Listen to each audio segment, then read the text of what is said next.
মরুর বুকে অলৌকিক বৃষ্টি উমর ইবনুল খাত্তাবের আমলের এক বিস্ময়কর ঘটনা। তুমি কি জানো, এমন এক সময়ের কথা যখন সমগ্র আরব শুকনো মরুভূমির মতো তপ্ত হয়ে উঠেছিল।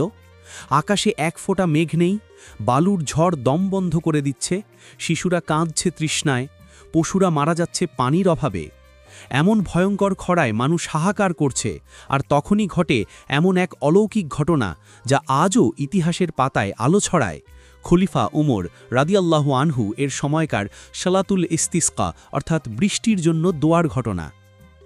হিজরি 18 সালে আমুল রমাদা নামে এক ভয়াবহ খরা দেখা দিয়েছিল।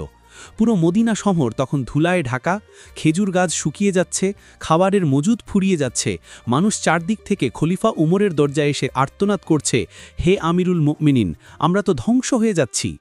উমর রাদিয়াল্লাহু তাআলা আনহু তখন রাষ্ট্রপ্রধান, কিন্তু তার চোখে পানি এসে গেল।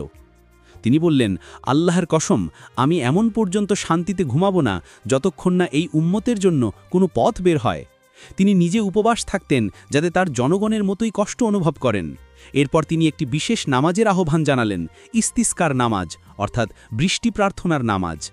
কিন্তু আশ্চর্যের বিষয় হল, উমর রাদিয়াল্লাহু তাআলা আনহু সেই নামাজে একজন বিশেষ ব্যক্তিকে সামনে দাঁড় করালেন। তিনি ছিলেন রাসূলুল্লাহ সাল্লাল্লাহু আলাইহি ওয়াসাল্লামের চাচা আব্বাস ইবনুল আব্দুল মুতাল্লিব রাদিয়াল্লাহু তাআলা আনহু।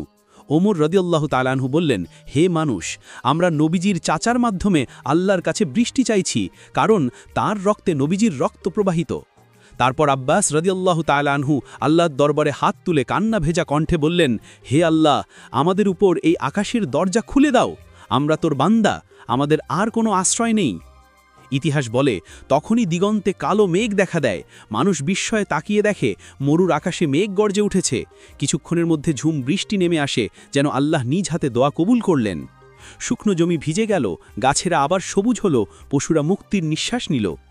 বৃষ্টি থামার পর ওমর রাদিয়াল্লাহু তাআলা আনহু কেঁদে বলেছিলেন, এটা আমাদের দোয়ার ফল নয়, বরং আল্লাহর রহমতের চিহ্ন। এই ঘটনাটি আজও ইসলামী ইতিহাসে এক অলৌকিক বাস্তবতা হিসেবে লেখা আছে। এটি প্রমাণ করে, যখন নেতৃত্ব আল্লাহ ভীরু হয় আর দোয়া হয় নিঃস্বার্থ ও আন্তরিক, তখন শুকনো মরুভূমিও ভিজে ওঠে রহমতের বৃষ্টিতে।